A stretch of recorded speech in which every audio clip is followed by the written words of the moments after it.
les últimes eleccions també per ser. Sí, bueno, heu escoltat la rectificació, rius, no rius.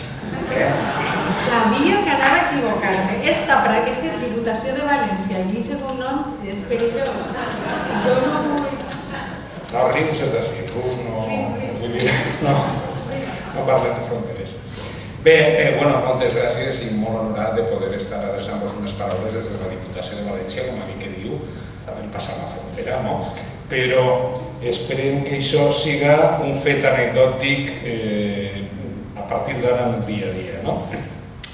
Òbviament, també honorar el tema del conjunt d'institucions que participen i que es trobem avui ací, no sols com a l'Ajuntament de Dénia, sinó, ja s'ha referit, la comunitat cultural de Marina Alta, l'Institut de l'Ideco, Edicions Bullent, el seu social en el poble, la Diputació de València, vull dir, i és un exemple que estava veient-ho adés i recordava un acte que hem tingut este matí.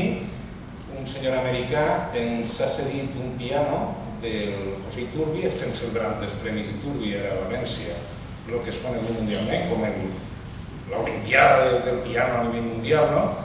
I m'ha sorprès gratament trobar una persona americana, en aquest cas nord-americana, que sense demanar-nos un euro ha fet una donació, va veure que en el piano hi havia una assignatura de José Iturbi, va indagar per internet, va veure qui era, va veure que se feien uns premis Iturbi en València i l'home ha contactat amb nosaltres i volia que ICB Cultural estiguera a València i estava molt orgullós.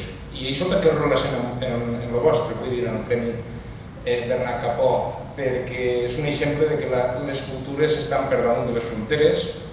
Avui, com a diputat de València, estic ací, estan per damunt de les fronteres.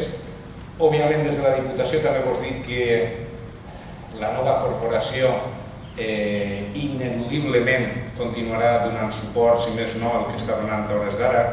Ja dic si més no, perquè farem l'esforç possible, perquè considerem que un Premi de Cultura Popular que du la seva 17a edició no podem dir mai en cultura que res no és consolidat, però sí que podem asseverar que 17 anys són molts anys i això mereix un reconeixement per a tots els que han estat treballant per al Premi i un esforç per part de tots perquè vaig més enllà. A més, també teniu la gran oportunitat, perquè diuen que els valencians no reconeguem els nostres homenots, no?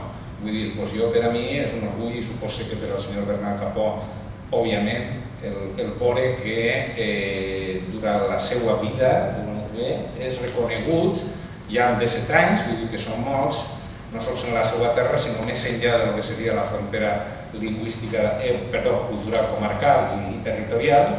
I vull dir, per això vos dic que reuniu una sèrie de característiques que són molt importants, cuideu-les, continueu treballant així i des de la Diputació de València anem a tindre el suport que puguem i un pelín més, molt més no ho sé, però el que puguem i un poquet més. Moltes gràcies a tots.